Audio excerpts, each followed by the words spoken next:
Asia, the Pacific, in Latin America, Africa, to join the migrant workers in the United States because the United Nations is calling for the roundtable discussion on the UN high-level dialogue on international migration and development.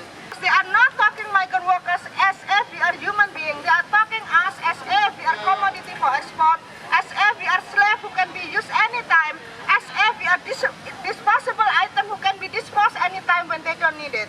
They want the sending countries to improve the quality of the people they send overseas so they can be a professional, and yet the country where we are working is actually endorsing a lot of policy to cut down a lot of benefits from the visa, from the permanent resident, from the wages, from other rights that we used to enjoy in the past. Now it's getting lower, and even in the future it will be cut down. And because of that, the migrant workers, the refugees who are now composed by 215 million are standing together.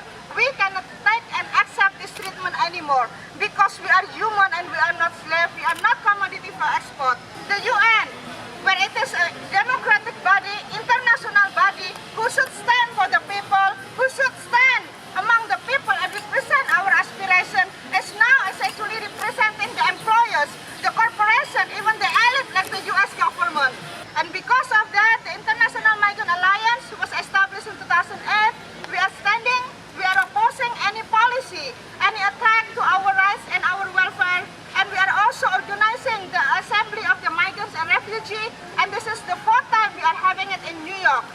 It's really hard to see how they separate you from your mom, because that's the person that you've been living with, the person that you love and that you need. Some years ago, my mom decided to go to Sanctuary because they wanted to deport her. And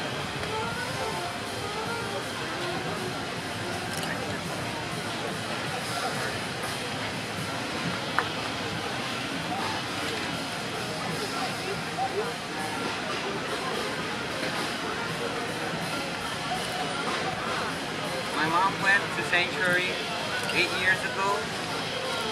So because she didn't wanted me to, she wanted me to study here so we could have a better life. And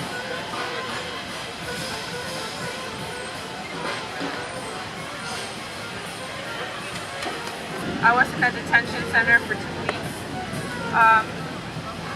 organizing, helping the women in the detention center have a voice, giving them lawyers' numbers, giving them a phone number where they could report any kind of humiliation or any kind of mistreatment in the detention center.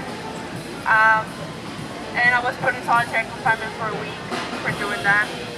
I mean, these are amazing stories of struggle and sacrifice and hardship, and these are very common stories for migrants and immigrants in this country. Since 2001, September 11th, the immigration system in the United States has been put under the Department of Homeland Security. That means they look at immigrants as threats to national security and are repressing us and profiling us and scapegoating us as criminals, as terrorist threats. We experience, even here in the United States, trafficking, slavery, imprisonment, servitude to our employers, fear of retaliation and deportation in mass numbers. U.S. needs to lead the way in how it treats its migrants and communities as one of the #1 destination countries. And immigrants like ourselves need to be at the forefront of this struggle. We need to be there. The caregivers, the hotel workers, the farm workers, the food processors, the teachers, the students, all of us who are migrants need to be at the forefront of this struggle to change immigration and migration policies so that it serves our particular communities. Listen to the voices of migrants and refugees. No to the UNHLD. Development for the people, not for corporate interests. Create jobs and root causes of poverty and mass forced migration. Long live international